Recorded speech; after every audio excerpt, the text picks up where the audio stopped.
¿Cómo pensar la filosofía china? Una serie de China desde el sur. No debería hacer falta ninguna aclaración adicional respecto de cómo pensar la filosofía china, sino que simplemente deberíamos hablar de cómo pensar la filosofía.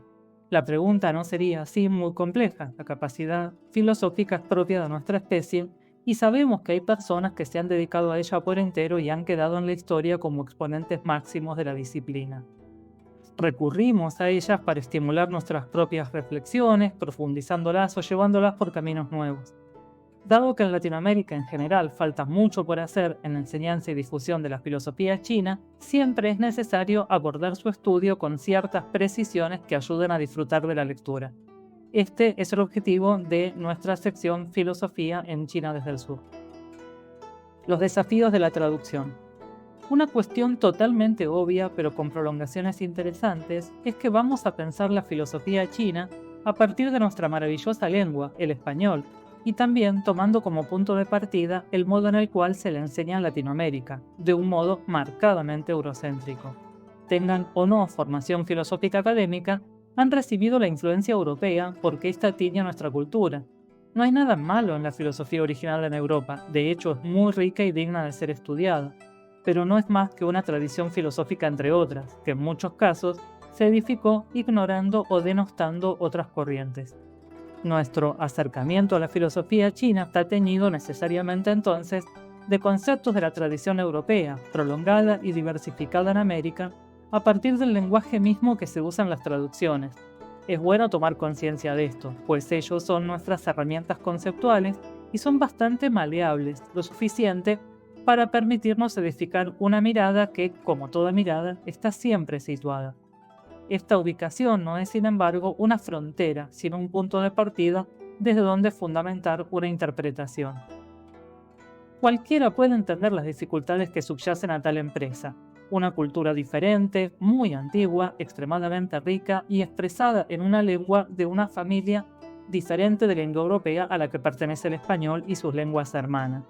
El chino, en efecto, pertenece a la familia sino-tibetana y construye sus caracteres a partir de principios bien diferentes de aquellos que permiten hilar estas palabras.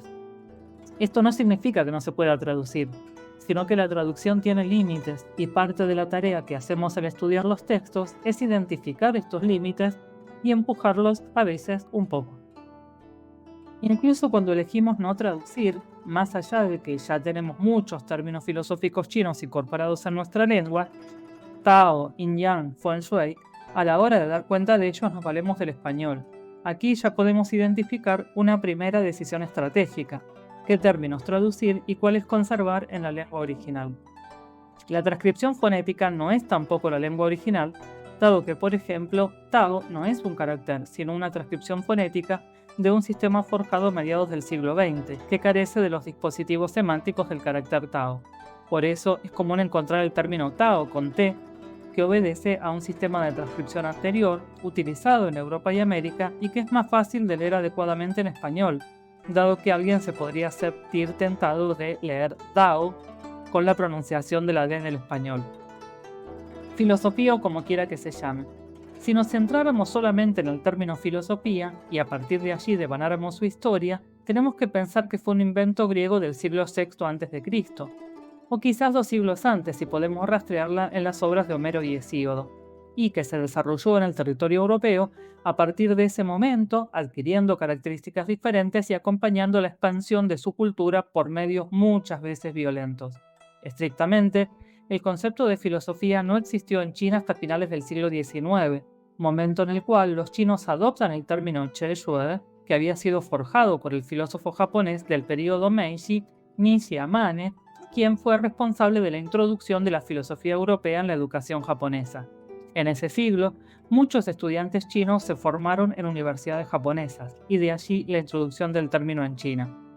Sin embargo, la perspectiva eurocéntrica esconde el problema de la relación entre el término y aquello que designa. Un pensador que se pregunta qué es lo que hace que un hombre o una mujer se vuelvan sabios, cómo aconsejar a un gobernante para que procure la felicidad de su pueblo, o cuáles son las dificultades para persuadir, están realizando una actividad que puede ser considerada filosófica, independientemente del término que se use para designarla. Muchas personas realizan reflexiones filosóficas sin calificarlas como tales. Despejado este problema del doble sentido del término filosofía, como producto europeo que se extiende a otras regiones o como actividad humana fundamental que toma distancia del mundo y de sí misma para forjar un espacio para preguntar, lo primero que podemos señalar es que la filosofía china ha permeado y sigue permeando la cultura china de un modo fundamental.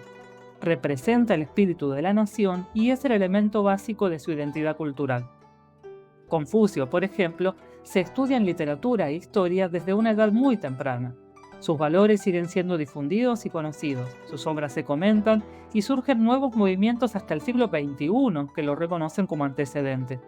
Si pensamos en América y Europa, en general la filosofía china no se encuentra incorporada dentro del plan de estudios de filosofía y por lo general, cuando existen lo hacen dentro de departamentos de estudios orientales, muchas veces no específicamente filosóficos. Por fuera de las instituciones académicas suele haber un gran interés en el estudio de la filosofía china, si bien lamentablemente hay algo de divulgación carente de anclaje cultural, como ocurre con muchas otras producciones culturales chinas. Peligros y oportunidades. En las palabras anteriores hay un sinfín de oportunidades de comprensión y ampliación de los horizontes culturales, pero también hay peligros. La asimilación, la no percepción de la diferencia, el apuro para entender, aquello que requiere apertura, paciencia y perseverancia.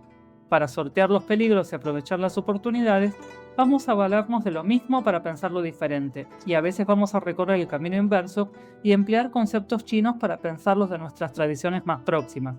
Pensar la filosofía china es un camino que, como afirma el Tao Te Ching, comienza con el primer paso. Un viaje de 1000 leguas comienza al dar el primer paso, como dice el capítulo 64 de esta obra. Si quieren leer nuestro artículo y conocer la bibliografía de referencia que usamos para redactarlo, los esperamos en China desde el Sur.